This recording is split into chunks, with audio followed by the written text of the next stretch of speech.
The Circuit, Chapter 6, Christmas Gift.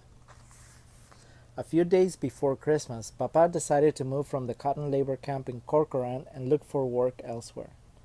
We were one of the last families to leave because Papa felt obligated to stay until the ranchers' cotton had been all picked, even though other farmers had better crops.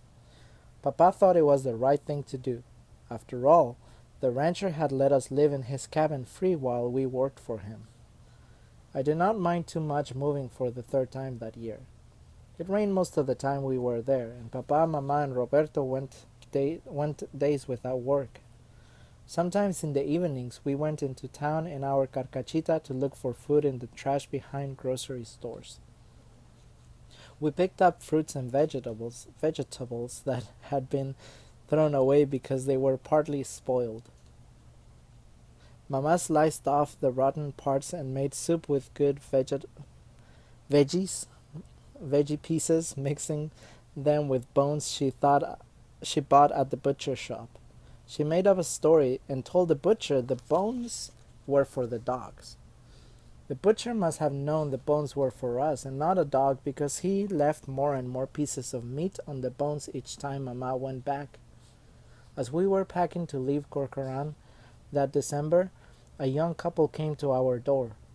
Papa invited them in. The man in his early 20s wore a blue faded shirt and khaki pants.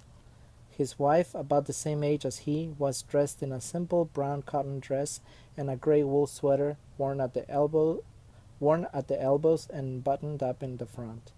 Taking off his cap, the man said apologetically, "We are sorry to bother you, but with all this rain and my wife expecting, well, we thought perhaps you could help us out a little bit." He reached into a paper bag he was carrying and pulled out a small wallet. "Perhaps you could give us 50 cents for this? Look, it's pure leather, almost brand new," he said, handing it to Papa. Shaking his head, Papa replied sympathetically, "I am sorry. I wish I could, paisano, but we're broke, too." When I heard Papa say, "We're broke, too," I panicked. My hope for getting a ball of my own that Christmas faded, but only for a second. It can't be like last year, I told myself. My thoughts were interrupted by the man's desperate insistence. "Please, how about 25 cents? Before Papa could answer, the man quickly pulled out from the bag a white embroidered handkerchief, saying, "How about 10 cents for this handkerchief? Please, my wife did the needlework on it." "I am very sorry," Papa repeated. "It's beautiful," Mama said, gently placing her hand on the woman's fragile shoulder. "Que Dios los bendiga," she added. Papa walked the couple out the door and accompanied them part way to the next cabin where they continued trying to peddle their few possessions. After we finished packing and loading our belongings in our carcachita, Papa closed the door to the cabin and we headed north. We were leaving only 3 weeks after I had enrolled in the 4th grade for the first time that year. As we drove by the school, I saw some kids I knew on the playground. I imagined myself playing with them with a ball I would get for Christmas. I waved to them, but they did not see me. After stopping at several places and asking for work, we found a rancher who still had a few cotton fields to be picked. He offered us work and a tent to live in. It was one of many dark green tents lined up in rows. The labor camp looked like an army settlement. We unloaded the carcachita, placed some cardboard on the dirt floor, and laid our wide mattress on it. All of us, Papa, Mama, Roberto, Trampita, Torito, and Ruben, my baby brother, slept on the mattress to keep warm, especially during chilly nights when the freezing wind pierced the canvas walls of our new home. As Christmas drew nearer, the more anxious and excited I became. When December 24 finally arrived, time seemed to stand still. One more day to wait, I thought.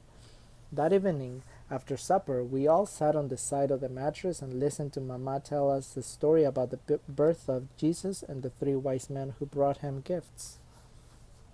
I only half listened. I wanted the evening to end quickly and for morning to come. Finally, sleep overcame my brothers and we turned in for the night. We huddled together and covered ourselves with army blankets we had bought at a second-hand store. I could not sleep thinking about Christmas. Once in a while, Papa's words, "but we are broke too," entered my mind, but I pushed them out with fantasies of playing with my very own ball. Thinking we were all asleep, Mama quietly slipped out of bed and lit the kerosene lamp. I covered my head with a blanket and through a hole in it I could watch her, trying to see what gifts she was going to wrap. But she sat behind some wooden crates that served as a table and blocked my view. I could see only her weather-worn face. The shadow cast by the dim light made the circles under her eyes look even darker. As she began to wrap the gifts, silent tears rolled down her cheeks. I did not know why. At dawn, my brothers and I scrambled to get the presents that had been placed next to our shoes. I picked up mine nervously and tore out the butcher paper wrapping a bag of candy. Roberto, Trampita, and Torito looked sadly at me and at each other. They too had received a bag of candy. Searching for words to tell Mama how I felt, I looked up at her. Her eyes were full of tears. Papa was sitting next to her on the mattress, lifted its corner and pulled out from underneath the white embroidered handkerchief. He tenderly handed it to Mama, saying, "Feliz Navidad, vieja."